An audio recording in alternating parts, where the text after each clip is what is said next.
conocer el tema es que puede producir el síndrome de rubiola congénita. Significa que los recién nacidos pueden nacer con la rubiola si la madre que está en el embarazo, en el primer trimestre de embarazo, contrae la infección o se contagia de una rubiola. El síndrome de rubiola congénita se caracteriza porque puede producir muerte fetal, es decir, óbito, y además producir defectos congénitos, sobre todo a nivel auditivo, que puede producir sordera, a nivel ocular, hay datos de catarata, se puede producir ceguera, ¿ya? Y esa es la importancia de aprender la enfermedad de rubiola. La rubiola, como una infección viral, como todas las infecciones virales, no tiene un tratamiento específico y se puede prevenir por las vacunas. ¿Qué vacuna será la vacuna que va a ayudar a prevenir la enfermedad de rubiola? La SRP, doctora. La SRP, ¿a qué edad se pone o se aplica? Al año. Al año de edad. Al año de edad. Al año de edad, muy bien. Esta enfermedad se va a transmitir por vía aérea, ya por medio de las gotitas de flujo, cuando los pacientes empiezan a toser o tienen estornudos. Y el único huésped es el ser humano. La mayoría de las personas que se contagian de rubiola son asintomáticas, pero las otras que son sintomáticas se caracterizan por presentar alzas térmicas, es decir, fiebre, las erupciones cutáneas que son exantemáticas en el cuello, que puede progresar hasta los pies en 1 a 3 días, y la característica es que van a presentar adenopatías retroauriculares, es decir, ganglios detrás del pabellón auricular. Además, puede haber cefalea, puede haber escalofríos, puede haber dolor articular y puede haber tos y puede haber rinorrea también. En los adultos pasa como nada, como un resfrío. El problema es que si una mujer adulta, una mujer en edad fértil, embarazada en el primer trimestre contrae la enfermedad, tiene riesgo de pasar la infección al feto y en el feto producirse el síndrome de rubiola congénita. Entonces, el síndrome de rubiola congénita se caracteriza porque hay defectos, sobre todo a nivel auditivo, hay defectos oculares, hay defectos cardíacos, hay mayor riesgo de lo que es el autismo, hay mayor riesgo de que el paciente desarrolle diabetes mellitus y obviamente pacientes que pueden desarrollar una disfunción tiroidea. ¿Cómo hacemos el diagnóstico? El diagnóstico de la rubiola lo hacemos en forma clínica, un diagnóstico clínico, porque el paciente va a presentar lesiones exantemáticas, además que va a presentar adenopatías retroauriculares, que estas además son dolorosas. Al hacer la palpación de las adenopatías va a producir dolor.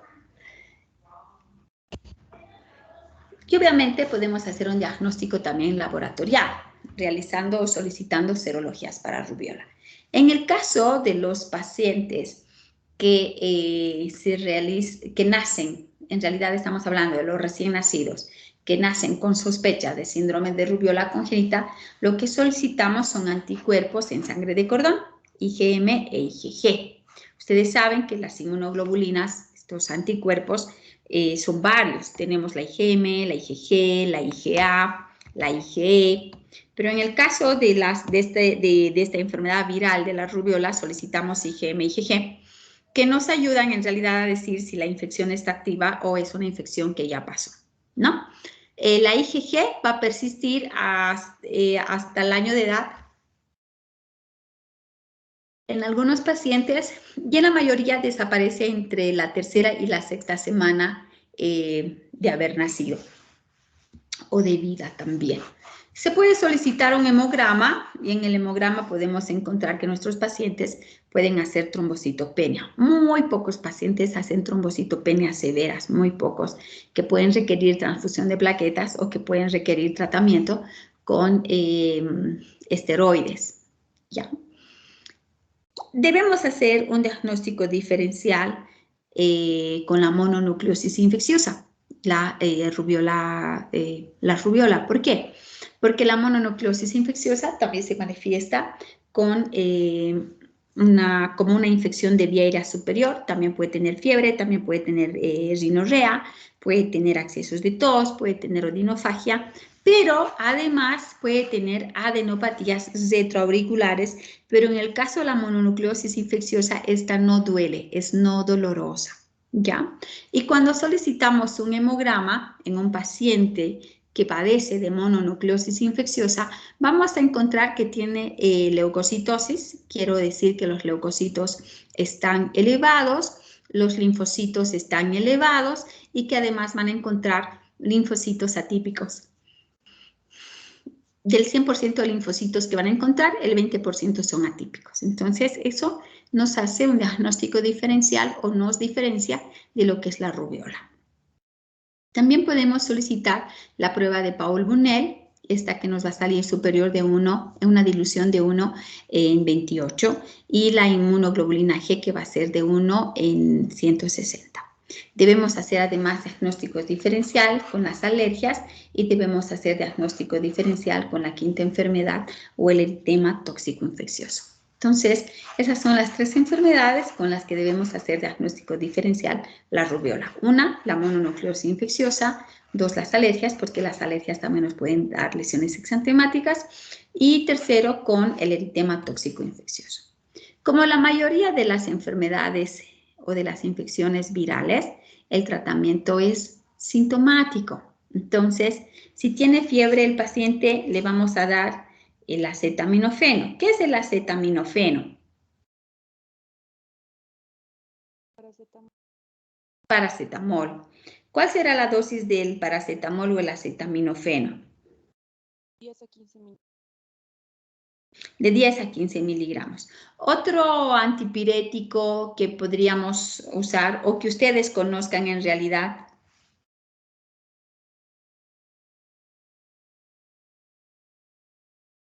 Además del paracetamol.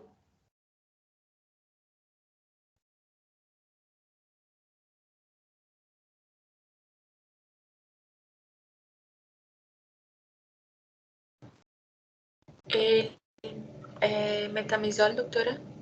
Metamizol, ¿qué más? El ibuprofeno puede ser. Ibuprofeno. ¿Qué otro Ácido antiinflamatorio? acetilsalicílico. Aspirineta no usamos mucho en pediatría, la verdad, pero también sirve para la fiebre, claro que sí. ¿Qué más? ¿Algún otro que conozcan? Paracetamol o acetaminofeno, ibuprofeno, metamizol, aspirina o aspirineta.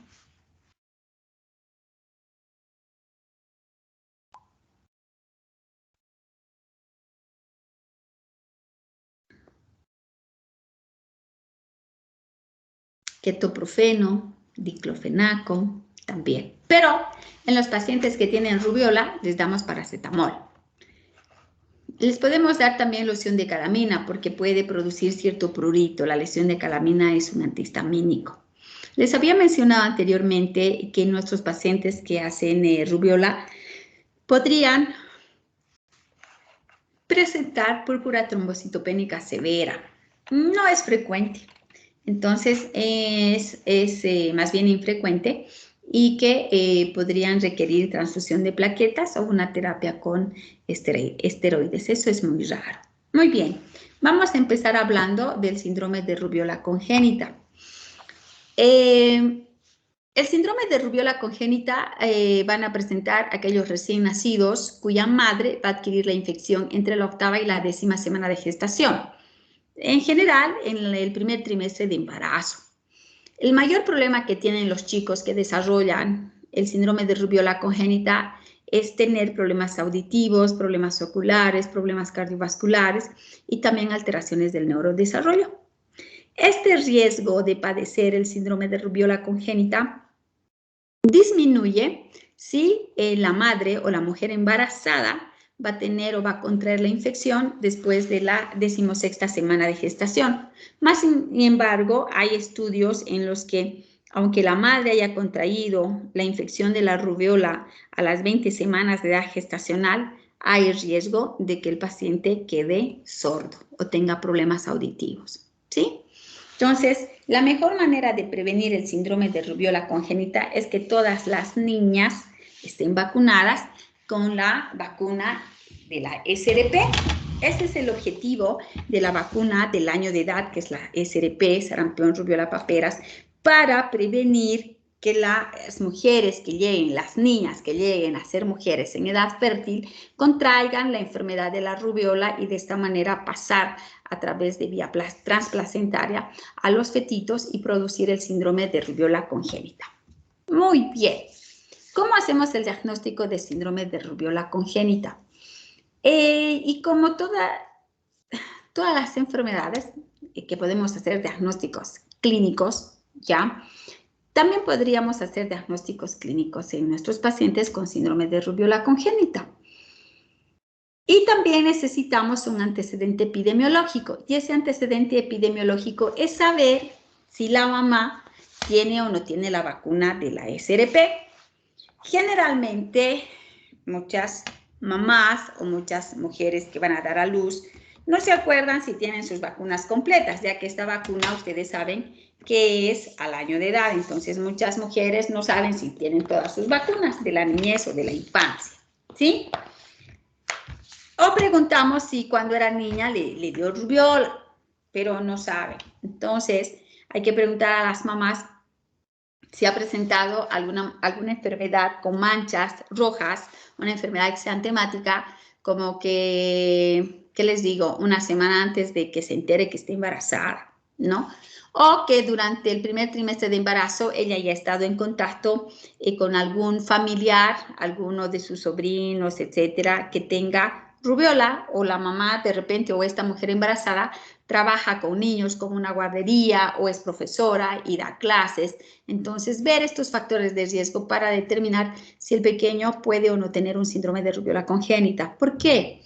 Porque las manifestaciones clínicas que tiene el chico con síndrome de rubiola congénita, de bajo peso, de microcefalia, de microftalmia, de hepatoesplenomegalia, también se puede presentar en otras enfermedades como es el síndrome del TORCH.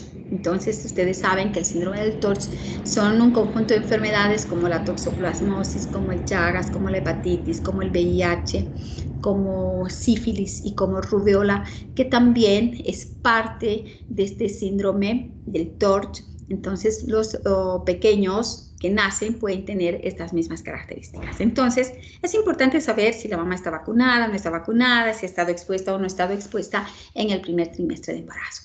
Si ustedes se dan cuenta, cuanto más antes es el contagio de la rubiola en la mujer embarazada, es mayor el riesgo de que el pequeño presente síndrome de rubiola congénita. Va aumentando. Según esta tablita, hasta las 16 semanas de edad gestacional, esto bajaría. Más sin embargo, hay estudios que demuestran que incluso cuando se contrae la enfermedad a las 20 semanas de edad gestacional, puede haber un déficit en la audición neurosensorial, ¿no? Entonces, igual puede tener problemas auditivos. Las manifestaciones neonatales que son transitorias, que significa que el pequeño, el recién nacido, nace con síndrome de rubiola congénita, pero puede tener datos de trombocitopenia, por lo tanto puede tener púrpura, hepatoesplenomegalia, datos de hepatitis, meningoencefalitis, puede tener focos de radiotransparencia ósea en las radiografías, sobre todo en los huesitos largos, puede tener ganglios, adenopatías, incluso bajo peso al nacer, pero estas son transitorias, significa que al transcurrir el tiempo todas estas manifestaciones van a ir desapareciendo. El síndrome de rubiola congénita afecta a bastantes sistemas, ¿no? Entre estos tenemos el auditivo, el sistema nervioso central. En el auditivo tenemos que tienen sordera neurosensorial unilateral o bilateral. Pueden tener sordera central, son pacientes que pueden tener retraso mental, hablando de lo que es el sistema nervioso central. Y obviamente, si el chico está sordo, no va a hablar, tiene trastorno del habla. Además, tiene datos de microcefalia, la cabeza es pequeñita y son pacientes que pueden tener crisis convulsiva. En el aparato cardiovascular podemos tener que nuestros pacientes van a tener una estenosis de la arteria pulmonar, por lo tanto persiste el ductus, hay un ductus persistente, ¿ya? Y además va a tener defectos del tabique ventricular. Si ustedes se imaginan, ya, al corazón, la arteria pulmonar, ¿de qué cavidad nace?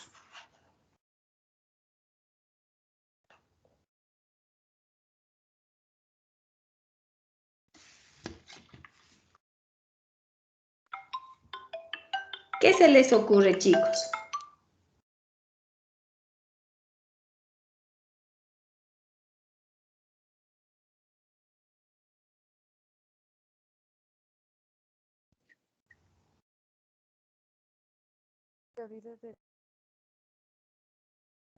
¿De dónde nace? Doctora, la arteria derecha. ¿De la Sería aurícula del- derecha, Doc? No, del ¿De la ventrículo. aurícula o del ventrículo? Ventrículo. Muy bien, del ventrículo derecho. Nace del ventrículo derecho. Entonces, ustedes saben que las venas cavas van a llegar a la aurícula derecha y de la aurícula derecha pasa al ventrículo derecho y del ventrículo derecho tiene que contraerse para pasar la sangre por la arteria pulmonar para que esta sangre que no está oxigenada pase por los pulmones. Pero si hay estenosis en la arteria pulmonar, si está estrecho, el ventrículo derecho necesita más fuerza para contraerse para poder vaciar la sangre que le ha llegado, ¿sí? Pero como no puede pasar, porque tiene que hacer mucha fuerza, mucha presión, ¿qué es lo que va a pasar? Que va a haber defecto en el tabique ventricular. Puede haber una CIV, una comunicación interventricular, ¿sí? Y luego, además, el ductus, el conducto que comunica la arteria pulmonar con la aorta, persiste. Ustedes saben que ese ductus es permeable hasta el momento del nacimiento. Cuando los bebés nacen, al respirar y meter oxígeno, entonces aumenta la cantidad de oxígeno en el organismo y este ductus, este conducto, se cierra, ¿ya? Hace un vasoespasmo. Entonces, es lógicamente pensar que si hay una estenosis de la arteria pulmonar, hay persistencia del ductus y el tabique ventricular tiene defecto, o sea, puede haber una CIV. En el aparato visual puede haber una retinopatía, puede haber cataratas, pueden tener los ojos chiquitos, microftalmía, puede haber datos de corioretinitis, incluso el chico puede tener nistagmus congénito, entonces afecta el sistema auditivo, afecta el aparato visual, afecta el sistema nervioso central, el sistema cardiovascular y en el sistema óseo habíamos mencionado anteriormente que si sacamos una radiografía, los huesitos largos están radiolúcidos. Muchas veces estos pequeños que tienen el síndrome de rubiola congénita ya pueden nacer normales, puede que no tenga microcefalia, puede que no tenga bajo peso, puede que no tenga hepatoesplenomegalia, que no tenga púrpuras, ¿ya? Que no tenga datos de que los ojitos sean pequeños, microftalmia. Entonces, ustedes los ven y son chicos que tienen características físicas normales, sin ninguna alteración, ¿no? Entonces, estos chicos van para la casa, pero pueden venir a la consulta ya con manifestaciones tardías del síndrome de rubiola congénita. Por ejemplo, son chicos que pueden tener neumonitis intersticial y pueden venir entre el tercer mes hasta el año de edad. O sea, pueden tener neumonitis. Ojo, que deberíamos pensar en un síndrome de rubiola congénita. O chicos que tienen diarreas crónicas, diarreas o deposiciones líquidas o semilíquidas de más de 3 semanas de duración. Esas son diarreas crónicas, ¿sí? O chicos que estén debutando con diabetes mellitus insulino dependiente, o sea, ¿por qué? Digamos, tiene 2 años, 3 años, ¿cómo es posible que se dispare la glicemia y tenga que usar insulina? Porque si no usamos insulina, los hipoglicemiantes orales no les sirve. Entonces, ojo, que debiéramos pensar en un síndrome de rubiola congénita. Además, el síndrome de rubiola congénita es un factor de riesgo para el autismo. Es un factor de riesgo para la tiroiditis, ¿Ya? Y para encefalopatías progresivas que son parecidas a panencefalitis esclerosantes. Entonces, cuando tenemos este tipo de pacientes que vienen a partir del tercer mes de vida y hasta el año de edad o al año de edad, entonces tendríamos que preguntarnos, ¿y por qué este chico tiene diarrea crónica?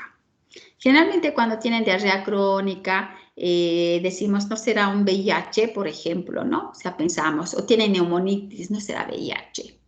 Entonces, generalmente pensamos en VIH o en alguna inmunodeficiencia primaria que puede tener el paciente también, pero no nos olvidemos que tendríamos que además pensar en un síndrome de rubiola congénita.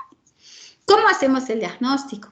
El diagnóstico para decir, esta es una rubiola, esta es una toxoplasmosis, o este es un Chagas, o es una Lues, ¿no es cierto? Pensando en todo lo que es el TORCH para descartar. Entonces, lo que tenemos que, obviamente, si nosotros tenemos el antecedente de que la madre tuvo una enfermedad exantemática el primer trimestre de embarazo, o sea, puede ser un síndrome de rubiola congénita, pero tenemos que confirmarlo.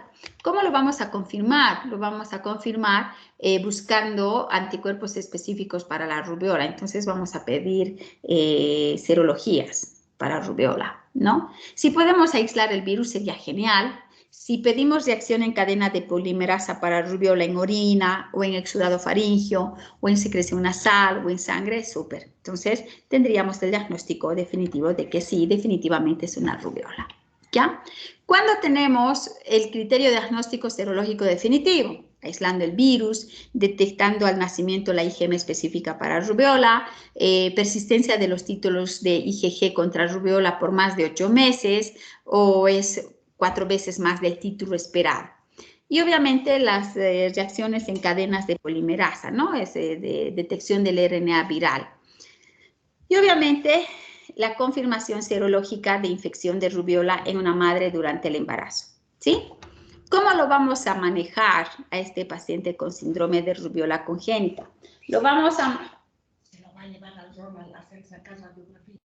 No, ecografía. Un ratito, chicos, permítanme, tengo una pequeña emergencia familiar, voy a responder, ¿ya? Denme un segundito, por favor. Está bien, doctora. Gracias.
Muy bien.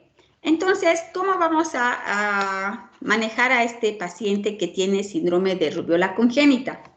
Si sabemos que es un paciente que va a tener problemas auditivos y sabemos que un niño habla porque escucha, entonces estos chicos van a tener alteración del lenguaje, no van a poder hablar. Por lo tanto, es un niño que necesita una terapia de rehabilitación neurolingüística. Es un niño que seguramente va a requerir otoemisiones acústicas, es un niño que va a requerir otorrinolaringólogo, va a necesitar tal vez algún dispositivo para poder escuchar, ¿sí? Las hepatoesplenomegalia que presentan este tipo de pacientes en realidad no tienen intervención, no requieren ninguna intervención. Hay que ver, hay que vigilar, hay que controlar, pedir de repente las pruebas funcionales hepáticas y ver cómo van a ir disminuyendo en forma progresiva. Las trombocitopenias no requieren corticoides, estas se van a autolimitar, no son como las trombocitopenias severas que pueden presentar los chicos, los niños que hacen trombocitopenia severa. En esto sí pueden requerir transfusión de plaquetas o corticoides, pero en el síndrome de rubiola congénita no lo requiere. Es muy importante hacer pruebas de audición y evaluaciones somatosensoriales a los niños que tienen esta sospecha para derivarlos y hacer un manejo multidisciplinario de este tipo de pacientes, porque no los podemos en realidad mandarlos para su casa y ya está, ¿no es cierto? Entonces no podemos hacer eso. Eso con el síndrome de rubiola congénita es importante que ustedes sepan que es una enfermedad que se puede evitar por medio de la vacuna, que es la SRP, y ver de esta manera de disminuir el síndrome de rubiola congénita, porque tener un chico que es sordo, mudo y además ciego, o que tiene desarrollo o alteración del neurodesarrollo, no lo vale, ¿no? En Europa, cuando tienen este tipo de enfermedad, una mujer que está embarazada en el primer trimestre de embarazo, bueno, ellos tienen otro tipo de manejo en el sentido de que si la madre decide con interrumpir el embarazo, se interrumpe el embarazo, porque hay que avisarle, comunicar a la mamá cómo puede nacer ese niño. Entonces, no es que, sí, tienes como una alergia, no sé qué, y sin embargo es una rubiola con la que está cursando la madre, entonces no se le da mucha bola a la mamá y nace el bebé con microftamia, con microcefalia, ciego, sordo, o sea, fatal. Entonces, se debe informar a la madre con los problemas que pueden hacer este niño. En Europa se hace una reunión de ética y se puede decidir si se va a interrumpir o no el embarazo, dependiendo de los papás, o se puede administrar inmunoglobulina si la madre quiere continuar con el embarazo, ¿ya? Entonces, eso es importante saberlo y decirlo en el momento adecuado y hablarlo con la mamá y con el papá que van a hacer, ¿sí? Entonces, eso es importante. ¿Me pueden oír? Sí, doctora. A veces se corta el internet. Muy bien, vamos entonces ahora a hablar de la siguiente patología, que también es una enfermedad igual exantemática, y vamos a hablar de lo que es varicela. Voy a compartir pantalla con ustedes. Denme un segundito, por favor.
Muy bien. Necesito que analicen este caso clínico. Ya, sí los voy a leer. Es una pequeña de 1 año de edad, que es de Quillacollo, tiene el antecedente de presentar lesiones eritemo-papulovesiculares en la cara, en el cuello, el cuero cabelludo, que se ha generalizado en todo el cuerpo. Estas lesiones las ha presentado hace 4 días atrás. Hoy estamos a 15 de febrero, es decir, el 11 de febrero. Y el 13 de febrero acudió al hospital donde le indicaron, ella llegó con una alza térmica de 40 grados centígrados, irritable, y observaron una lesión en el epigastrio con un halo eritematoso indurado y le indicaron dicloxacilina, ya, jarabito, obviamente le dieron un antipirético y se la despacharon a la casa. Más sin embargo, la pequeña volvió el día de hoy, esta lesión ha aumentado de tamaño, está violácea, ya, está con hiporexia, decaída, y al ver este tipo de lesión, los colegas del segundo nivel la derivan a un centro de tercer nivel donde ustedes están de turno. Esta paciente, que es una nena de 1 año de edad, pesa 7 kilos, mide 65 centímetros.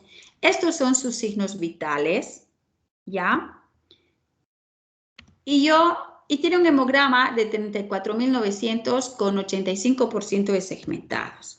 Entonces, este es su examen físico y sus signos vitales. Entonces, lo que yo necesito es que en unos 10 o 15 minutos ustedes, yo voy a ir preguntando al azar porque tengo los nombres en la pantalla, vamos a discutir este caso clínico y necesito saber cuál es su diagnóstico y cuál sería su probable manejo. Así que, chicos, les dejo con la pantalla.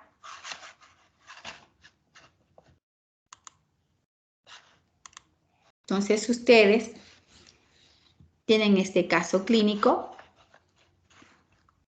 y necesito, no sé si ustedes quieren resolver entre ustedes, pero en unos 10 o 15 minutitos vamos a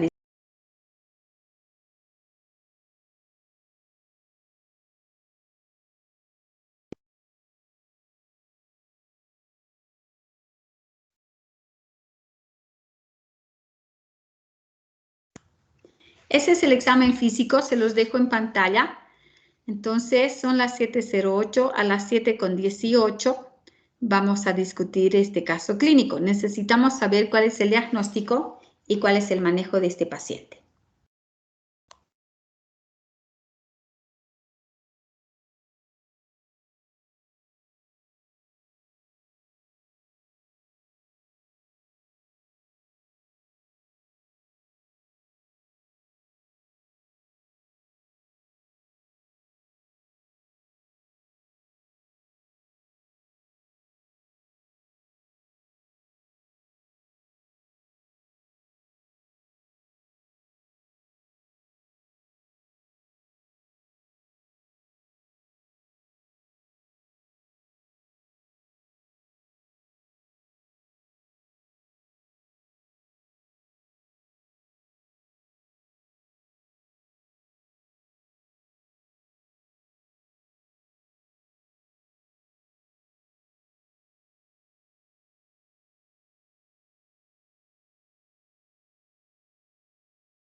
Hola.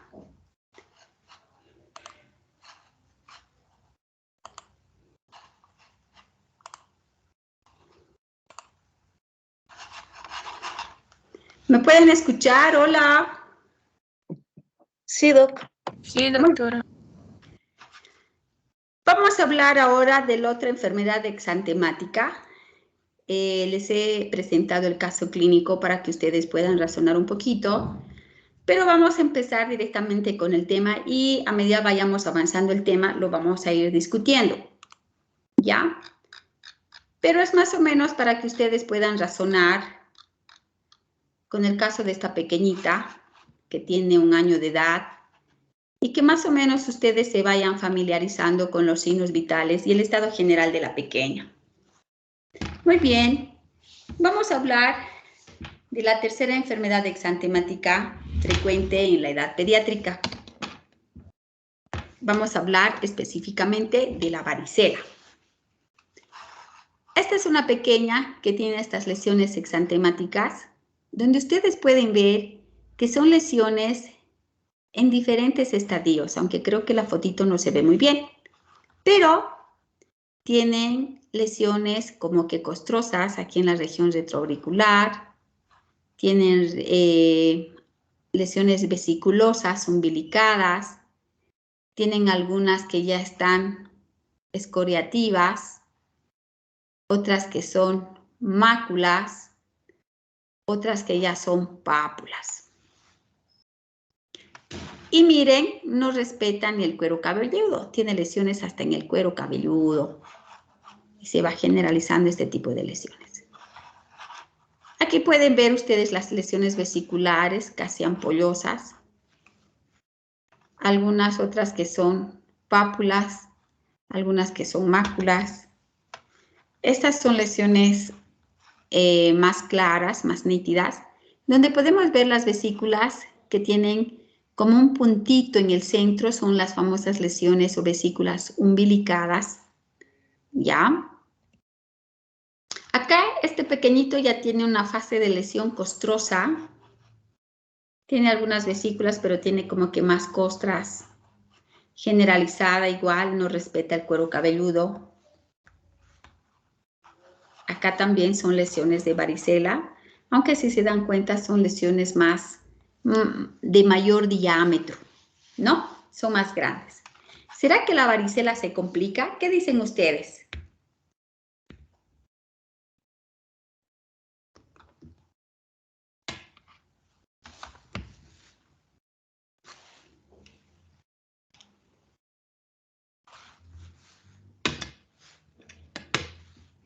¿Qué se les ocurre?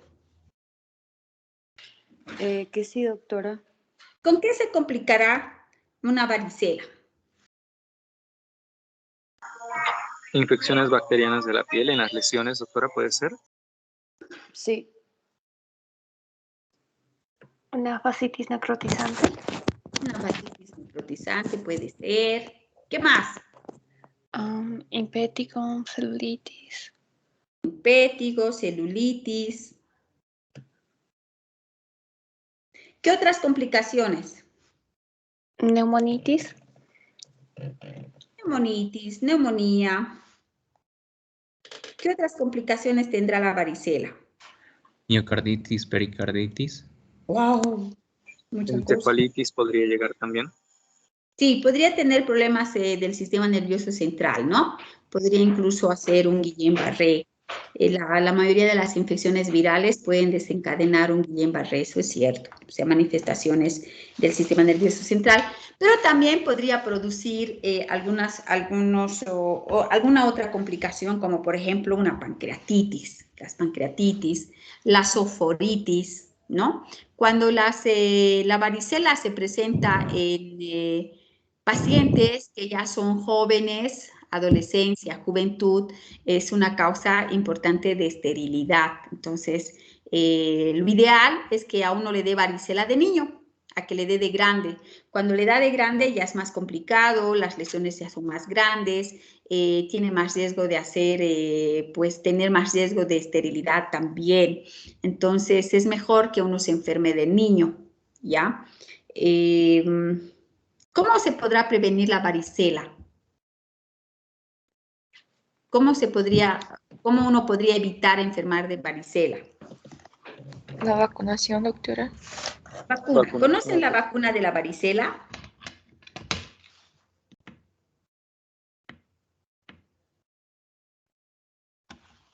¿Escucharon alguna vez de la vacuna de la varicela? ¿A qué edad se debe poner?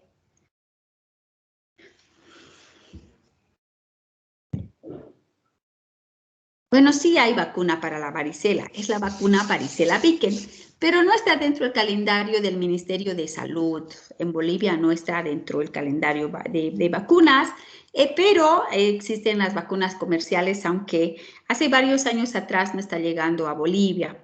A veces uno lo puede encontrar que llega del Brasil o llega de la Argentina o llega de Chile, como contrabando, entre comillas, ¿no? No lo trae una importadora, y lo que nos dice la importadora es que en realidad no se está haciendo ya vacuna para la varicela, pero sí la hacen, tal vez porque es tiene un costo no más elevado y la gente no compra mucho en Bolivia, tal vez por eso no lo traen, pienso yo.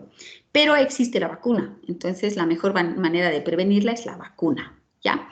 Si un niño enferma varicela, cuando uno enferma varicela de niño, de grande, ¿podría tener alguna otra enfermedad? ¿Qué le podría dar a uno que ha enfermado varicela de niño?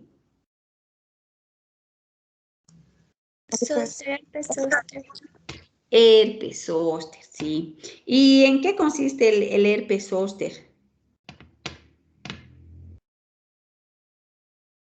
¿Cómo son las lesiones del herpes zóster?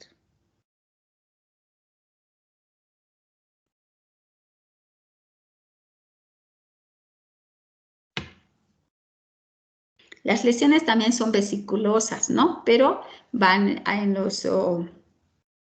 se van a localizar en los dermatomas. Entonces, generalmente son lesiones que van a ir en las lesiones o en las regiones radiculares de la dorsal 6, por ejemplo, que va por el borde intercostal, y uno va a tener lesiones vesiculosas que van por los dermatomas generalmente.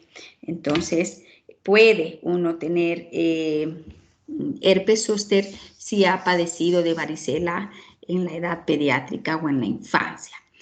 Los pacientes que hacen varicela en la adolescencia o en la juventud, como ustedes que van a llegar al internado, y si no les dio varicela de chicos, se pueden contagiar de varicela en el hospital, se puede contagiar.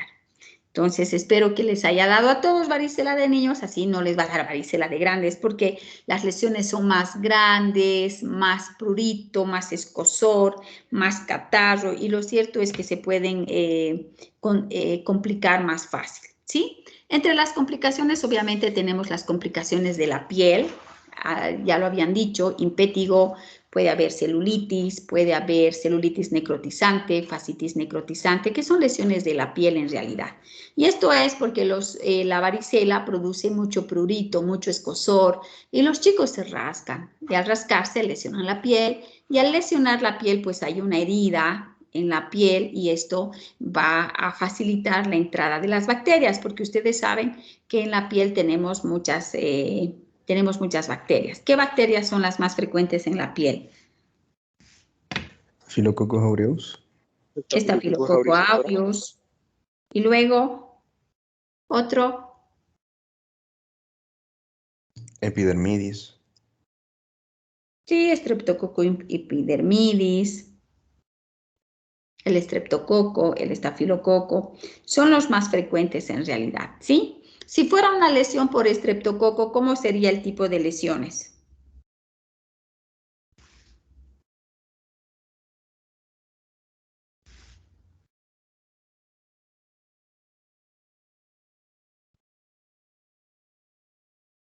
Cuando es estreptococo, las lesiones tienen costras mielicéricas, como miel.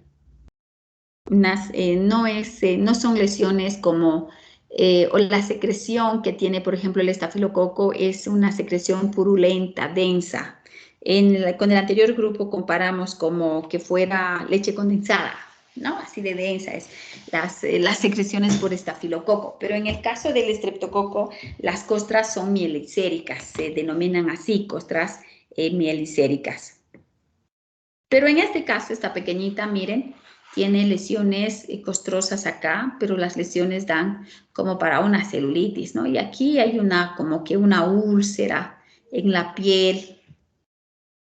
Esta es una celulitis necrotizante o una fascitis necrotizante, producida por varicela. Tiene todavía las lesiones, miren.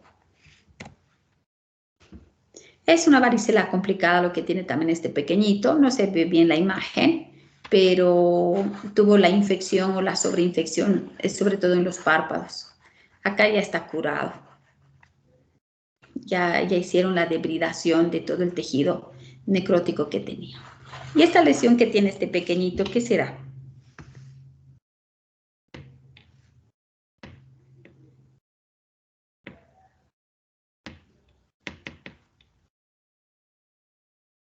¿Será que se está formando un absceso?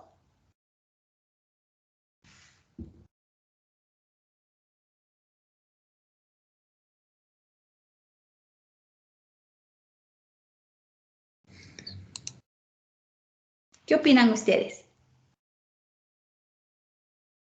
No sé, creo que es como más generalizada la infección. Pero miren, tiene calor, tiene... Si me preguntan, yo les dijera primero que se ve rubor, se ve rojo. Si lo tocáramos, seguro está caliente. Rubor, calor y dolor. Estas son signos de inflamación, pero en realidad este chico tiene un aumento de volumen y está haciendo un absceso,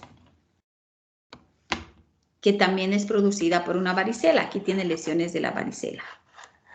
O sea que puede haber tanto lesiones por estreptococo como lesiones por estafilococo, por varicela.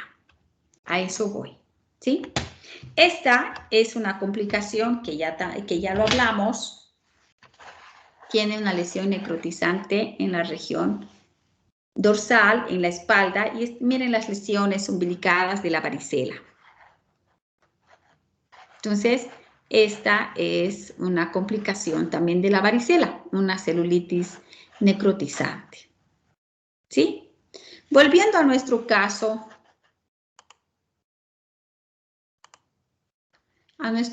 que les he presentado, de la niña que tiene 1 año. ¿Cuál será el diagnóstico de esta pequeña? Esos son sus signos vitales. Vamos a volver a leer el caso clínico. Esta es una niña de 1 año de edad, que es de Quillacollo, una provincia de la ciudad de Cochabamba. Tiene antecedente de presentar lesiones eritemo-papulovesiculares en la cara, el cuello, el cuero cabelludo, que se ha generalizado a todo el cuerpo, ¿sí? Suponiendo que la pequeña hoy ha ido a su hospital, que es 15 de febrero, tiene el antecedente de que el 11 de febrero, empezó a tener estas lesiones. Y el 13 de febrero fue al hospital de segundo nivel, donde la revisaron. Allá llegó con una temperatura de 40 grados centígrados. Estaba irritable y observaron una lesión en la región epigástrica con un halo eritematoso indurado y le indicaron antibiótico, le indicaron dicloxacilina en jarabito por vía oral. Pero esta lesión aumentó de tamaño, está de color morado, violáceo, y tiene falta de apetito, tiene hiporexia o disminución del apetito, decaimiento, y volvió hoy a este centro de segundo nivel, pero al verla, los médicos de segundo nivel deciden mandarla a su centro hospitalario, que es tercer nivel. Es un centro donde ustedes están de turno. La pequeña tiene 7 kilos, mide 65 centímetros, tiene una frecuencia cardíaca de 160 latidos por minuto, frecuencia respiratoria de 66 por minuto. No está con fiebre al momento porque está con una temperatura de 36.6 grados centígrados. La presión arterial es de 80/50. La pequeña está alerta, pero está irritable.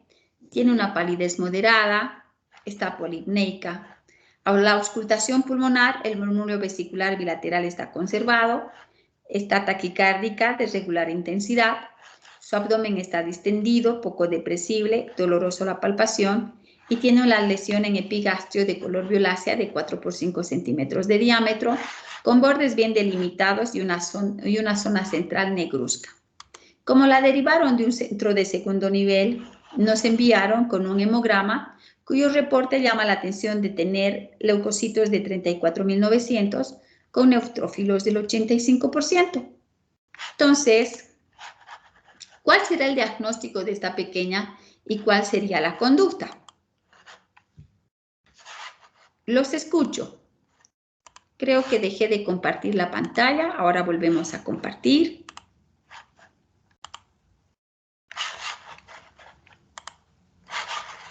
Ahora sí, los escucho.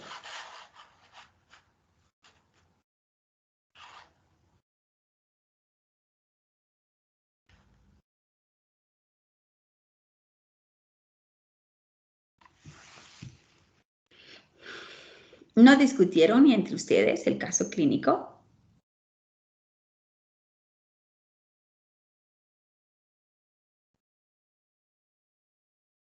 ¿Qué tendrá esta pequeñita que tiene un añito de edad?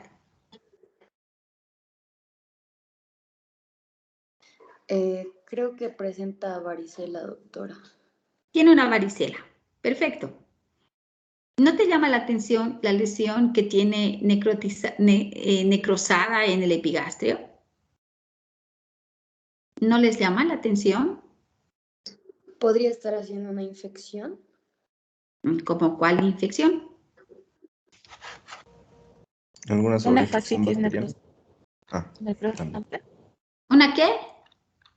Fascitis necrosante. Imagínense que esta fuera la niña y fuera el epigastrio con su lesión necrotizante, ¿no? Miren, dice 4 por 5 centímetros. Esto parece más grande, pero imagínense en una niña que tiene 1 año de edad. Es una varicela, ¿no? Una varicela complicada, con una celulitis necrotizante, o si quieren llamarlo fascitis necrotizante, pero definitivamente es una varicela. ¿Por qué será que esta niña tiene varicela?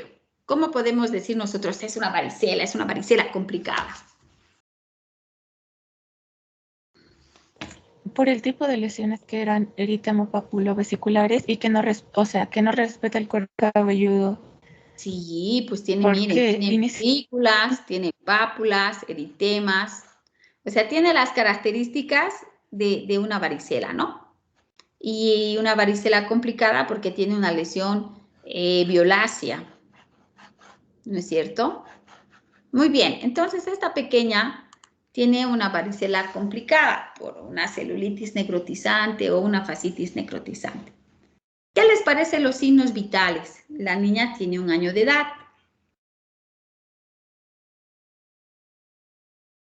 La ¿Ser frecuencia taquipneica, doctora? respiratoria está aumentada. La frecuencia respiratoria está aumentada, ¿no? Dice polipneica. Muy bien. ¿Su frecuencia cardíaca cómo está? taquicardia, Tiene taquicardia. ¿Y su presión arterial? baja, Baja. Con esos signos vitales, ¿ustedes qué pensarían que tiene la pequeña? Bueno, tiene una varicela con una celulitis necrotizante, está perfecto. Pero, ¿qué les dicen los signos vitales?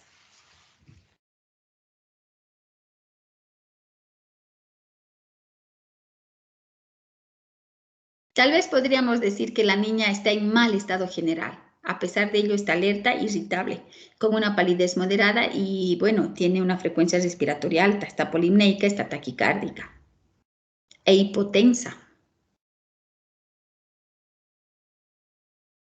Doctora, ¿podría también sospecharse de un shock séptico o algo por la desviación a la izquierda y el estado? Podría sospecharse, ¿no? De un shock seguramente, porque miren, está hipotensa, está taquicárdica. Bueno, la polipnea puede... Los signos en realidad del shock, para que nosotros veamos la gravedad del paciente. Cuando un paciente entra en shock, o en un estado de choque o de shock, nos sirven mucho los signos vitales. Obviamente aquí nos faltaría tal vez el llenado capilar, que seguro está prolongado, tiene la piel pálida, podría tener una piel reticulada, y por los laboratorios que tiene acá, que tiene leucocitosis con neutrofilia, obviamente esto nos indica de que hay una infección, ¿sí? ¿Es una infección bacteriana o viral? Bacteriana, doctora. Bacteriana. Porque además de tener Doctora. leucocitosis, los neutrófilos están elevados, ¿sí? Una consulta, y entonces, ¿por qué no presentó respuesta positiva al antibiótico? Sí, que infección bacteriana. Esa es una buena pregunta. ¿Por qué no respondió? ¿Por qué creen ustedes que no respondió al tratamiento? Veamos qué tratamiento le dieron. Le dieron, bueno, dicloxacilina vamos a poner porque cloxa medio grave. Dicloxacilina vía oral significa que le han dado por jarabito. ¿Qué significará? Ella tiene según el laboratorio, es un proceso infeccioso bacteriano. ¿Por qué no habrá respondido esta pequeña si le dieron antibiótico? ¿Qué habrá pasado? ¿Resistencia al antibiótico? Pero tiene un añito. Esa puede ser una causa. Puede, no digo lo contrario. Pero pensemos en este caso en especial. Tiene un año de edad.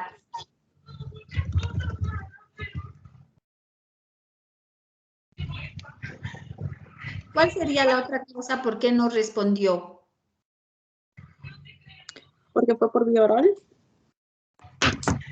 Porque fue por vía oral. Cuando fue hace 2 días antes, tenía alza térmica de 40 grados centígrados, estaba irritable y ya presentaba la lesión. ¿Cuál debió de haber sido la conducta hace 2 días atrás?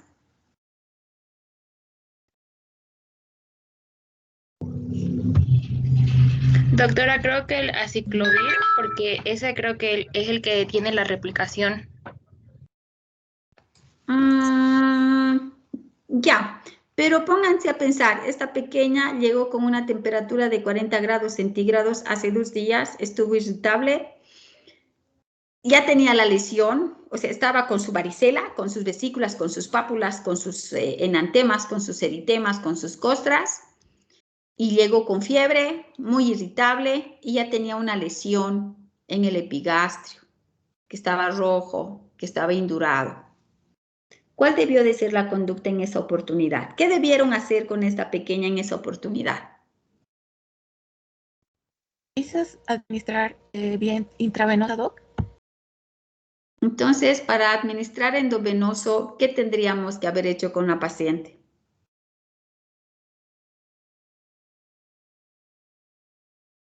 Los medicamentos... y darle una solución salina. ¿Tendríamos qué? ¿Qué tendríamos que hacer? Internarlo y también haberle dado una solución salina. Tendría que haberse quedado hospitalizada. Pero ¿cuáles son los criterios para hospitalizar a esta pequeña? Porque con 40 grados de temperatura no llegaría a ser, a menos que convulsionara, qué sé yo, un criterio para quedarse. Hay algo muy importante para decir esta niña no puede ir a casa, se tiene que quedar y tenemos que hacerle, obviamente no nos olvidemos que este es un problema viral, es una varicela, ¿sí? Pero es una varicela que se ha sobreinfectado, ¿sí? ¿Su frecuencia respiratoria?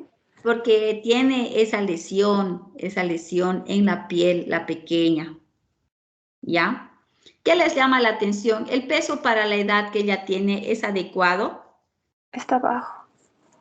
¿Cuánto debería pesar un niño, que en este caso no es prematura la pequeña, ha nacido de término? ¿Cuál sería el peso para un año de edad?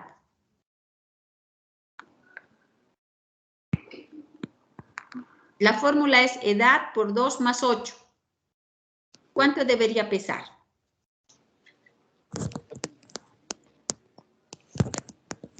10 kilos. 10 kilos. 9 a 12 kilogramos. ¿No es cierto? En general se dice que un pequeño debería triplicar el peso de nacimiento. Pero en el caso de que la mamá no sepa con cuánto peso nació, entonces esa pequeña fórmula nos ayuda. Edad por 2 más 8. Entonces 1 por 2, 2. 2 más 8, 10. Más o menos debería pesar 10 kilos esta pequeña. Y pesa 7. ¿Cuánto porcentaje de déficit tiene? Si 10 llegaría a ser el 100%. 30%. 30%. Tiene un déficit del 30%. Por lo tanto, esta niña es eutrófica o desnutrida.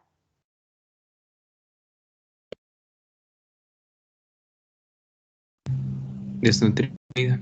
Desnutrida. ¿De qué grado es desnutrida? Con 30% de déficit. Porque las desnutriciones pueden ser de primer grado, segundo grado, tercer grado.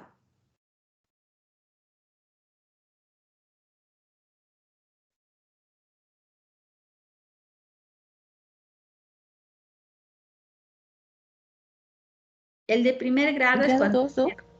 Segundo grado. Porque el de primer grado es hasta el 10%, o sea, más del 10%, ¿no? Cuando tienen un déficit del 20 hasta el 39% segundo grado y de 40% para arriba tercer grado. Entonces, esta pequeña es desnutrida. Tiene una desnutrición y los desnutridos, su inmunidad es baja. Entonces, con este criterio de desnutrición, más que tiene un halo, tendríamos que sospechar de que esta pequeña se está complicando. Está haciendo una varicela complicada, porque su inmunidad no es la más adecuada. ¿Sí? Entonces, pensando en estas cosas, la pequeña lo más probable es que debió de haber sido hospitalizada hace 2 días atrás y recibir, obviamente, habría que hacerle un hemograma, habría que hacerle una proteína C reactiva para que esta pequeña reciba los antibióticos adecuados. Porque una varicela se complica con sobreinfecciones bacterianas. Entre estas habíamos hablado del impétigo, de la celulitis, que podrían ser incluso celulitis necrotizante. Esta pequeña acá ya estaba infectada, pero como se le dio dicloxacilina por vía oral, no se alcanzó a la severidad de la infección. Por lo tanto, desencadenó un síndrome del shock tóxico. Está haciendo un shock séptico. ¿Por qué? Ya está hipotensa, ya está taquicárdica, tiene la piel pálida, aunque en el hemograma no nos han dado datos de la hemoglobina, del hematocrito, no sabemos cómo están las plaquetas, ¿sí? Y si se han dado cuenta, la pequeña acá no tiene fiebre, pero respira rápido, ¿no es cierto? Respira rápido, no tiene fiebre y tiene taquicardia. Es porque su cuerpo está intentando compensar su hipotensión en el shock en el que está entrando. Esa es la razón de por qué esta pequeña, a pesar de haber recibido un antibiótico, está con una sobreinfección bacteriana. No ha frenado, este jarabito no ha frenado su proceso infeccioso. El proceso infeccioso ha seguido su curso, porque probablemente por su grado de desnutrición de segundo grado que tenía la pequeñita, tal vez lo mejor hubiese sido hace 2 días atrás hospitalizarse para recibir los medicamentos endovenosos. ¿Sí? Muy bien. Lo cierto es que le dieron la dicloxacilina por vía oral y la pequeña está con 34.900 leucos, con 85% segmentados. Tiene una proteína C reactiva de 200, si quieren, ya. Las plaquetas aún están normales. ¿Qué otros exámenes solicitarían ustedes a esta pequeña que ha llegado a su centro de tercer nivel donde ustedes están de turno y que solo porta un hemograma? Bueno, ahora le hemos aumentado una proteína C reactiva más. ¿Qué más le pidieran ustedes?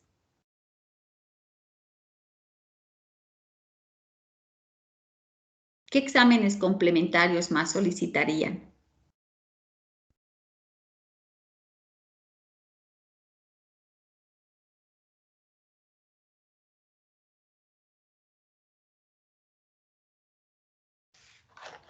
Su abdomen está distendido.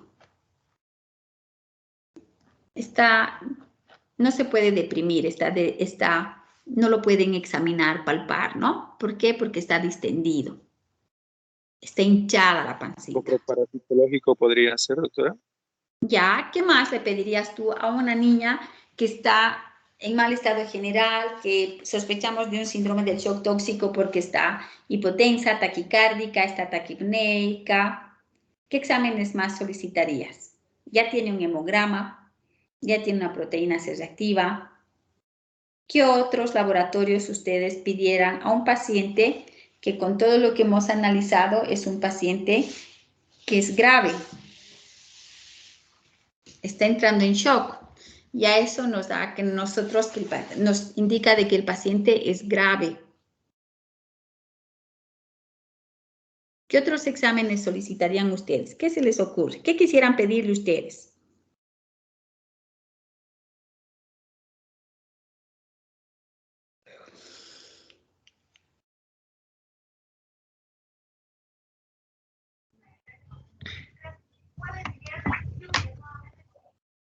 ¿Podríamos pedirle un perfil hepático en caso de, para descartar algún otro diagnóstico, ¿no? A pesar de que no hay mucha. ¿Quieres pedirle un perfil hepático? ¿Qué más le pediría? Pensando en lo grueso primero. ¿Qué tiene la niña? Estamos pensando en un síndrome del shock tóxico, en un shock séptico. ¿Qué significa séptico? Sepsis. ¿Qué es sepsis? Una infección generalizada. Estamos pensando en una infección por bacterias. ¿Qué pedirían ustedes? ¿Qué exámenes? Ya tiene un programa, ya tiene PCR, ya tiene coproparasitológico. ¿Qué más pedirían? Ya tiene pruebas funcionales hepáticas. ¿Antibiograma podría ser, doctora? ¿Perdón? ¿El antibiograma? ¿Antibiograma podría ser, doctora? Y para hacer el antibiograma, ¿qué necesitamos?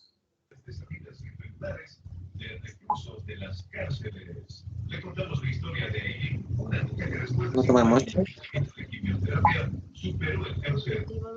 Necesitaríamos cultivarlo, ¿no? En este tipo de pacientes hay que pancultivar. Hay que pedir hemocultivo por 2, urocultivo, coprocultivo.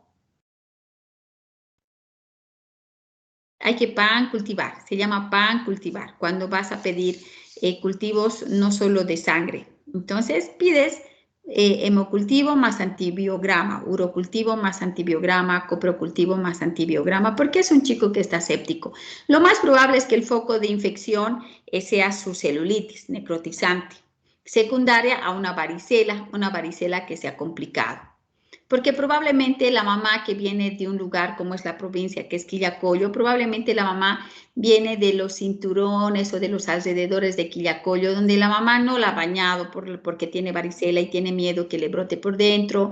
De repente la pequeñita tiene un añito, tiene desnutrición, sus defensas, su inmunidad está baja. De repente sus uñitas no están recortadas y la mamá tiene que ir a trabajar y la niña se ha estado rascoteando, rascando y bueno, se ha sobreinfectado, ¿no? Entonces, cuando tenemos un paciente que es crítico, que se está chocando, entonces en este caso la pequeña se está chocando, tiene un shock séptico, y lo vamos a hospitalizar porque está viniendo a nuestro hospital con un hemograma, entonces nosotros debemos completar los laboratorios, ¿sí? Que le pidan un perfil hepático no está mal, está bien, porque seguramente, porque tiene una sepsis, va a requerir medicamentos antibióticos fuertes, como así lo llamamos, ¿ya? O de última generación de repente, y son medicamentos que se van se van a metabolizar en el hígado y necesitamos saber cómo está el hígado. ¿Qué otras pruebas más tendríamos que pedirle a la pequeña? Yo pienso que sería bueno también pedirle pruebas funcionales renales. No se olviden que está haciendo una sepsis. La niña está entrando en shock. ¿no es cierto? O sea, primero hacen un SIRS, un síndrome de respuesta inflamatoria sistémica. Después del SIRS pasa a ser una sepsis, ¿no? Después de la sepsis pueden hacer un shock. La paciente ya está en shock, un shock séptico. Después del shock séptico viene una falla orgánica múltiple y de la falla orgánica múltiple viene lo que es la muerte. Entonces, eso es un desarrollo natural natural de cualquier enfermedad infecciosa. En este caso ha empezado con una infección viral como la varicela, pero que se ha ido complicando con una sobreinfección bacteriana porque la pequeña es desnutrida. Su sistema inmunológico no es de los mejores y seguramente nosotros pensamos que pues se ha tenido que lesionar la piel para que se sobreinfecte por bacterias, se ha tenido que rascar, producir lesiones por rascado, entonces la indemnidad de la piel ya no es la misma y se metió una bacteria y esa fue la razón de que empiece con su lesión en epigastrio, ¿sí? Dense cuenta que una infección viral se puede complicar con una infección bacteriana, como en el caso de la varicela. La varicela se complica con estas infecciones o sobreinfecciones de la piel, ¿ya? También se puede complicar con problemas neurológicos, puede ir con un Guillain-Barré. También se puede complicar con pancreatitis.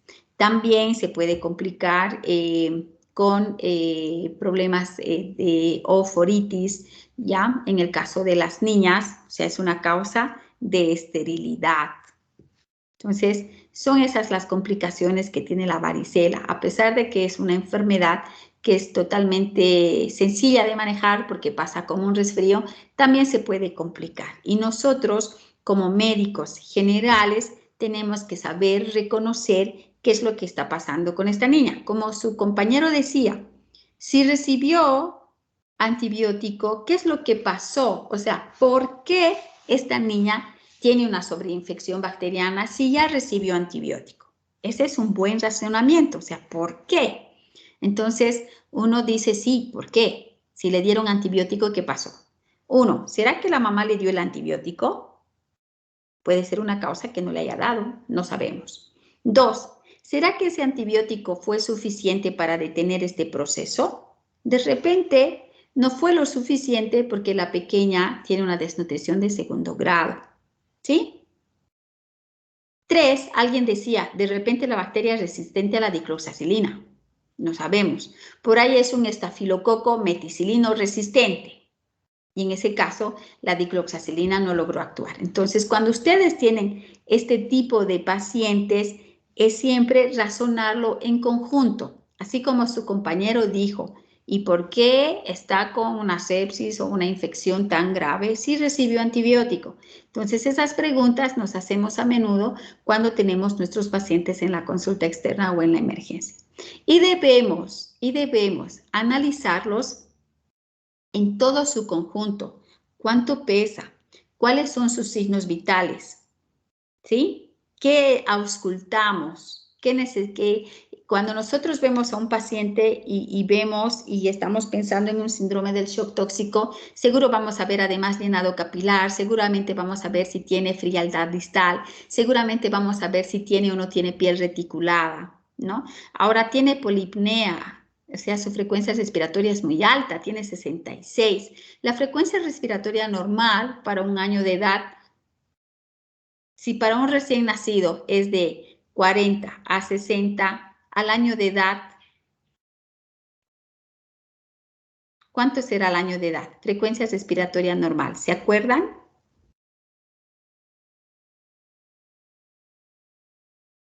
Menor a 40, doctora. Y hasta 40, ¿entienden? Pero tiene 66. Y cuando un paciente está en ese estado, porque la niña está en un estado crítico, tendríamos que incluso hacerle una radiografía de tórax. De repente, como tiene un año y tal, y no logramos auscultar bien ese pulmón porque, no sé, algo pasa, ¿no? Le hacemos una placa radiográfica. ¿Por qué? Porque las varicelas también se complican con neumonías y debemos de ver si el foco de infección en este caso bacteriano, es solo la piel o además tiene algún otro problema, porque además la niña es desnutrida y tiene una desnutrición de segundo grado. Entonces, la idea es que cuando ustedes vean a un paciente, tengan que analizarlo en todo su conjunto. Hay que ver todo. Incluso aquí nos falta un signo vital. ¿Qué signo vital nos faltará aquí? Que no le tomaron. Tiene frecuencia cardíaca, frecuencia respiratoria, temperatura, presión arterial. ¿Qué le falta? Saturación. Saturación. Necesitamos saber cuánto satura este paciente, ¿sí? Porque respira rápido y no tiene fiebre. Cuando una persona tiene fiebre, sea adulto o sea pediátrico, respira rápido, o sea, tiene taquicardia y tiene taquipnea o polipnea, ¿cierto? No tiene fiebre. ¿Qué estará pasando? Aquí nos dicen que su pulmón está normal, su murmullo vesicular está conservado, bilateral conservado, ¿sí? Pero no nos olvidemos que es una paciente crítica. Entonces tenemos que ver, uno de sus compañeros dijo perfil hepático. Está bien, hay que pedirle perfil hepático porque es una chica que es crítica. Lo más probable es que, como es un shock séptico, va a necesitar. ¿Cómo se maneja un shock? ¿Qué tendríamos que darle a esta pequeña además de hospitalizarla? Está hipotensa.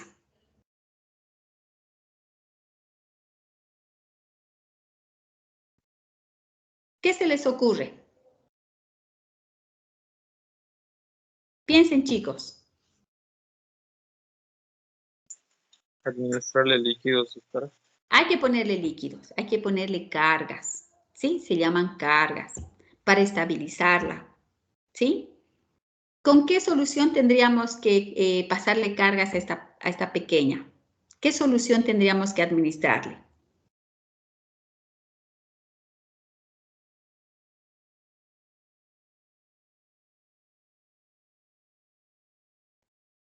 ¿Isotónicas, doctora? ¿Cómo cuál? ¿Qué solución isotónica conoces?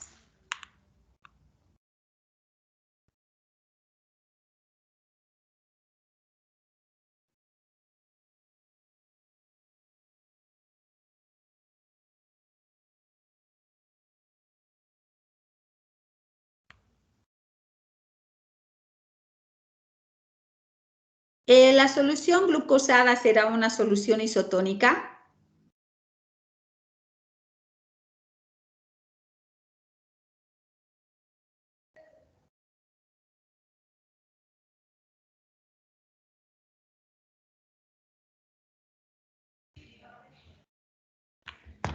Ya, será tarea para la próxima clase. La idea es esa, que ustedes vayan analizando, porque cuando ustedes entren al internado se van a encontrar directamente con pacientes que tienen un problema, y ese problema es una enfermedad, y ustedes tienen que solucionar el problema. ¿Cómo van a solucionar ese problema?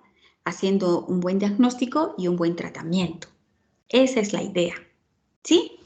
Muy bien, entonces, llegamos a la conclusión de que esta pobre pequeña tiene una varicela complicada y tiene una varicela complicada por una celulitis necrotizante y dijimos que tiene un shock porque está hipotensa y taquicárdica y pensamos que es un shock tóxico, un shock séptico porque tiene un hemograma fatalítico con leucocitosis, neutrofilia y nada. ¿Qué vamos a hacer? Se va a hospitalizar, es un hecho, no la podemos mandar a la casa, porque ya sabemos la historia natural de una sepsis, ¿no? Entonces, lo ideal haya sido que se haya internado hace 2 días anteriores, pero probablemente no hubo una buena valoración y se pensó que se podría manejar en casa. Pero la tontera es que la niña era una desnutrida de segundo grado y desarrolló nomás un shock séptico, ¿sí? Muy bien. Entonces, vamos a hablar de la varicela, no de una varicela complicada, de una varicela, ¿ya? Que en realidad es una enfermedad benigna, es propia de la infancia y se va a caracterizar por lesiones que se denominan en cielo estrellado, que se caracteriza porque tienen exantema. Estas exantemas son maculares, papulares, vesiculares vesiculosas o vesiculares, costrosas, y esto es generalizado. Generalmente empieza por el cuero cabelludo y es es un brote cefalocaudal, que significa que empieza por el cuero cabelludo y luego se generaliza al resto del cuerpo, igual que una ictericia neonatal que es cefalocaudal. Empieza por la cabeza y se extiende al resto del cuerpo. Las varicelas pueden ser varicelas de la comunidad y pueden ser varicelas hospitalarias, similar a las neumonías. Las neumonías también pueden ser de la comunidad y también pueden ser hospitalarias. En el caso de la varicela de la comunidad, no hay donde perderse, se contrajo en la comunidad, se contrajo en la casa, se contrajo en la escuela, se contrajo en la guardería, ¿no? En la comunidad. En el caso de la varicela hospitalaria es cuando un paciente ingresa al hospital o se hospitaliza con cualquier otro diagnóstico que no es una varicela, y en su estancia hospitalaria, que son más o menos, en realidad, en su estancia hospitalaria, en 10 días posteriores a su estancia, se contagia una varicela. Entonces, esa es una varicela hospitalaria. También tenemos la varicela congénita y la varicela perinatal. Significa que la varicela también puede transmitirse por vía transplacentaria. Una mujer que está embarazada puede pasar el virus a través del cordón umbilical, ¿sí? Y tenemos la varicela perinatal, en el que la madre va a contagiar al pequeño cuando está empezando con su brote de varicela, justo cuando el bebé va a nacer o después del nacimiento empieza con el brote y contagia al bebé. Esa es una varicela perinatal cuando se presenta en los primeros 7 a 14 días de vida, hasta los 28 días de vida, se llama varicela perinatal. Muy bien. Entonces, esa es la neonatal que anteriormente les había explicado, y vamos a hablar un poco de la varicela complicada. Lo que tiene nuestra paciente es una varicela complicada porque tiene manifestaciones clínicas severas, que pueden ser locales o pueden ser sistémicas. En el caso de nuestro caso clínico, tiene manifestaciones sistémicas, ya se está chocando la pobre, ya está en shock, en un shock séptico. Y además tiene manifestación local, ¿no? Tiene una lesión violácea en el epigastrio de 4 por 5 centímetros de diámetro. También tenemos las varicelas atípicas. Las varicelas típicas son estas que hemos visto, este tipo de lesiones en las que los pequeños tienen lesiones en cielo estrellado. Esa es una varicela típica. Pero también tenemos varicelas atípicas, y las varicelas atípicas pueden ser hemorrágicas, pueden ser varioloides, pueden ser bulosas y pueden ser también necróticas. Muy bien, la varicela es una enfermedad infectocontagiosa, es producida por un virus, es una enfermedad infectocontagiosa viral. El virus es el virus de la varicela zoster, ¿ya? Este virus tiene proteínas que tienen un papel importante en la invasión y la infección de las células, y que va a ser reconocido por el sistema inmunológico. Una persona o un niño que enferma de varicela ya no va a tener nunca más varicela, pero de grande puede desarrollar un herpes zóster.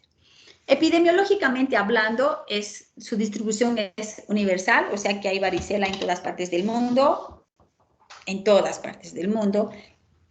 pero es más endémica o epidémica en países en desarrollo, como nosotros. Entonces, y tenemos ondas epidémicas cada 2 a 3 años. Cada 2 años siempre hay mayor presentación de varicela, sobre todo en los climas templados, como es Cochabamba, que es un clima templado, ¿ya? Y tenemos incidencia estacional con picos al final del invierno y cuando está empezando la primavera. ¿Qué significa? Que las enfermedades también son un poquito como la ropa que se ponen de moda. Entonces tenemos épocas. Nosotros ya sabemos que cuando está finalizando el invierno, decimos, ya va a haber varicela, ya van a venir los chicos con varicela. Y es tal cual. Actualmente estamos viendo también chicos con varicela, ya hace como 2 semanas estamos viendo más a menudo niños que vienen 1 o 2 por turno con varicela. Estamos pensando que incluso va a aumentar la incidencia de la tuberculosis en la edad pediátrica por esto del COVID. Entonces el COVID está bajando bastante las defensas de los chicos, y pues somos un país endémico de tuberculosis también. Esta enfermedad va a afectar a niños menores de 10 años en más del 85% de los casos, más sin embargo también se puede presentar en la adolescencia y en la juventud. Y obviamente la incidencia, o sea, va a haber más enfermos de varicela y más contagios en lugares donde hay hacinamiento, los colegios, las escuelas y las guarderías. Entonces ahí es donde los chicos se van a contagiar súper rápido. ¿Cómo se transmite? De persona a persona, a través de las secreciones respiratorias, también se transmite por vía intrauterina y también nos podemos contagiar en los hospitales, ¿no? Pero el modo de contagio es de persona a persona y por vía intraútero. Hay una transmisión vertical. Las manifestaciones clínicas, bueno, hay un periodo de incubación. El periodo de incubación, como la mayoría de las infecciones virales, dura casi 2 semanas. Hay una replicación en los ganglios linfáticos, luego hay una replicación orgánica. Generalmente el periodo de incubación pasa desapercibido, ¿no es cierto? Y es asintomático o puede presentar como que hay febrículas o está estornudando o tiene rinorrea, o sea, una catarral leve. El periodo prodrómico es corto, dura 2 días, el paciente tiene malestar general, no tiene apetito y tiene fiebre. Y tenemos el periodo exantemático de estado, donde el chico ya tiene los exantemas característicos de vesículas, pústulas, costras, ¿sí? Y estas manifestaciones se llama imagen en cielo estrellado, porque el paciente tiene todas estas lesiones en un solo día. No es que hoy va a tener mácula, mañana pápula, después vesícula, no. Hoy día puede tener mácula, pápula, vesícula, costra, tiene todo en uno. Por eso se llama en cielo estrellado. Y el diagnóstico sencillo, el diagnóstico es clínico porque nosotros cuando está en el periodo exantemático y vemos las lesiones, esta es varicela. No hay dónde perderse, ¿ya? Y obviamente también es epidemiológico. Es como que la mamá viene y dice, la he recogido del cole, está como que estornudando, le duele la garganta, tiene fiebre, no tiene apetito, le ha aparecido un puntito rojito aquí en su cuerito cabelludo, aquí en su carita, y en el colegio tienen varicela. Entonces hay un antecedente epidemiológico. Y obviamente también tenemos los métodos diagnósticos de laboratorio, como los métodos virológicos, ¿no? O sea, podemos contra el virus, podemos pedir una reacción en cadena de polimerasa para la varicela y también tenemos los métodos serológicos, ¿no? Serología para la varicela. El diagnóstico diferencial de la varicela tenemos que hacerlo con el prurigo alérgico, que también son como unas lesiones que aparecen, no son vesículas como tal, pero son lesiones papulares, pruriginosas, entonces pensamos que también podría ser varicela. La escabiosis, que es producida por el Sarcoptes scabiei, que son es un ácaro, ¿no? Es la famosa rasca palomita, popularmente conocida. Entonces producen túneles debajo de la piel y produce mucho prurito y la gente se rasca y podemos pensar que está en la fase costrosa de la varicela, aunque no encontramos las otras lesiones, pero lo cierto es que debemos de hacer diagnóstico diferencial con esta y con el impétigo buloso. Entonces tenemos acá una imagen de uno de los pacientes de esa pequeña que ya tiene como sobreinfecciones un impétigo. Entonces debemos hacer diagnóstico diferencial con el impétigo buloso. ¿Cuándo debemos hospitalizar a nuestros pacientes? A nuestros pacientes los vamos a hospitalizar dependiendo si estos tienen la inmunidad que no está comprometida, o sea, son inmunocompetentes, como todos ustedes que están sanitos, y aquellos pacientes que están inmunocomprometidos. Los inmunocompetentes son aquellos que tengan formas atípicas severas, ¿no? Y tienen una varicela complicada, o sea, tiene una varicela complicada como la chica de Quillacollo que tiene una celulitis necrotizante, ¿sí? O tengamos sospecha de una infección de tejidos blandos como un absceso, como en la foto de uno de los niños donde se ve un aumento de volumen en la región geniana con dolor, calor, rubor, entonces un absceso. Y en los pacientes inmunocomprometidos, sobre todo aquellos pacientes, acá tendríamos que poner los desnutridos, que está su inmunidad comprometida, aquellos chicos que tienen alguna enfermedad oncológica como leucemias, linfomas, utilizan algunos medicamentos inmunosupresores o pacientes con otro tipo de neoplasias que reciben tratamiento. Entonces, esos pacientes deben de ser hospitalizados. ¿Qué les digo? Es un chico que tiene antecedentes de leucemia linfoblástica aguda y, caray, viene porque tiene varicela. Se tiene que internar. Ese no se va a su casa. Aunque no esté complicado por ningún lado, aunque no tenga una fascitis necrotizante ni celulitis. No, ese chico se hospitaliza. ¿Cuál es el tratamiento? El tratamiento, como es una infección viral, obviamente hay que hacer medidas generales. No hay un tratamiento específico como esto es antivaricela, este es antiviral. No. Hacemos un manejo sintomático. Tiene fiebre, dale algo para la fiebre, dale algo para el prurito, para el escozor, antihistamínicos. Usamos pomadas, usamos cetiricina, podemos usar clorfeniramina, ¿ya? Y en las medidas generales es que el paciente tiene que tener baño diario, cortarse las uñitas, hidratarse bien, comer bien, ¿ya? Muchas mamás no los quieren bañar porque tienen miedo que les va a brotar por dentro, que las vesículas van a entrar en el tubo digestivo y el paciente se va a morir. Entonces, les pintan los ojos con un betún de calzado o con carbón o con un delineador negro, como búhos, los abrigan, no los bañan, no les cortan las uñas y fatal, ¿sí? Entonces, medidas generales, higiénicas y dietéticas y un tratamiento específico no hay porque es un problema viral. Los europeos utilizan el aciclovir, que ayuda en el que ya no haya mucho brote, digamos, ¿no? Si lo usas en los primeros días, los europeos lo recomiendan y algunos otros libros de pediatría no, te dicen que no sirve. Muy bien. Y obviamente si tenemos pacientes con varicela moderada severa, veremos si estas están complicadas, pues necesitamos usar antibióticos o podemos usar en el caso de los chicos que tienen leucemia y varicela aciclovir endovenoso, ¿entienden? O en algunos otros casos incluso se puede usar inmunoglobulinas. ¿Cómo lo prevenimos? Lo prevenimos mediante la vacuna. ¿Cuál es la vacuna? La vacuna varicela Vique. Esa es la manera de prevenir. O si hay un chico que está enfermo, entonces hay que hacer una fiesta de varicela.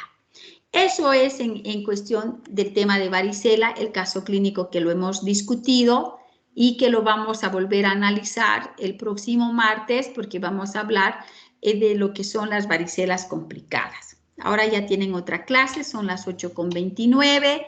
¿Alguna duda, alguna pregunta, chicos? Todo claro, doctora.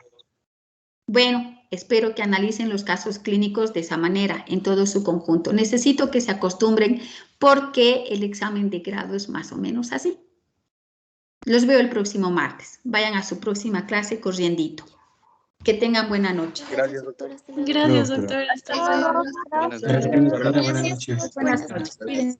Hasta luego, doctora. Buenas noches. Hasta luego, doctora.